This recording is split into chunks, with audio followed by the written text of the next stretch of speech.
Are you curious about how many cardboard boxes you can stack before they collapse?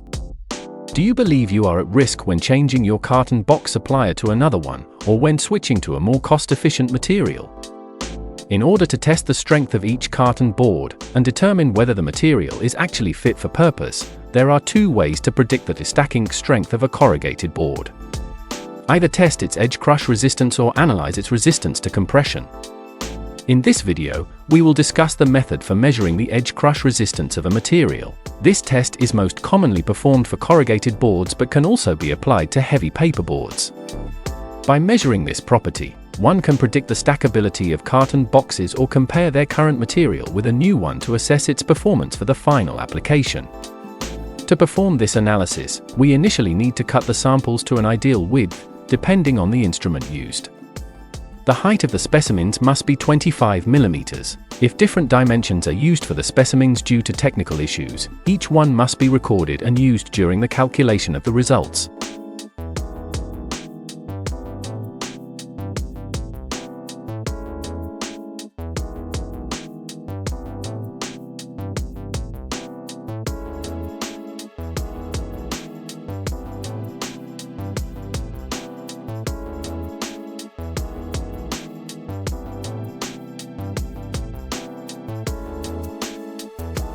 The cutting must be parallel to the flutes of the corrugated board, and as clean as possible, to avoid interfering with the material's matrix.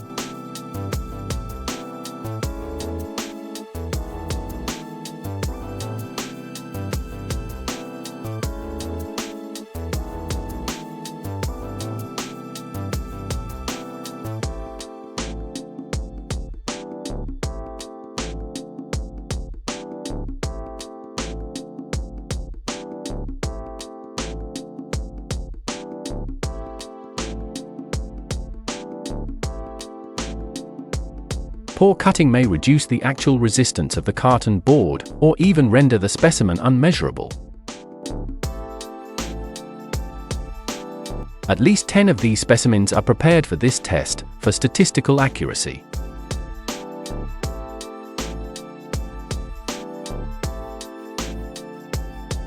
The specimens are then incubated in a specific chamber, at 23 degrees Celsius and 50% relative humidity, for at least 48 hours, according to ISO 187. If the carton boxes are intended to be stored in a high-humidity warehouse, such as those used for dairy or meat products, the conditioning may be adjusted accordingly. This must be decided before performing any test. At the end of the incubation process, the specimens are ready to be tested. As paper materials are sensitive to humidity, a stable ambient environment must be maintained throughout the procedure.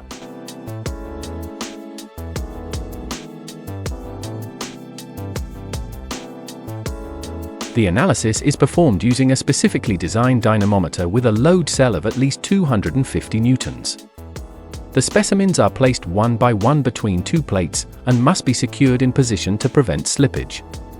The sides of the specimens can be manufactured specifically for the test or chosen freely, as long as they are suitable for holding the specimens in place.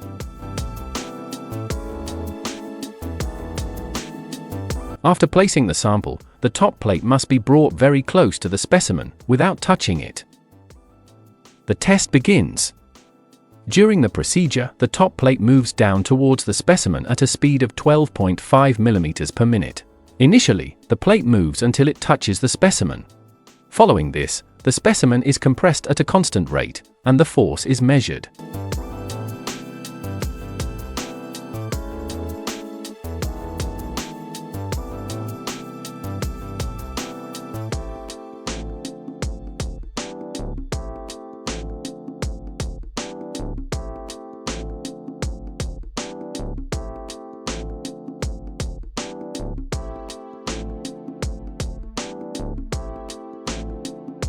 The maximum compression force in newtons is the key property to record. After 10 individual measurements, the mean value and standard deviation are reported. This value is then calculated in units of newtons per meter. The calculation depends on the width chosen during specimen preparation. In our case, where a width of 25 mm is used, the final result will be the average force in Newton divided by 0.025 meters.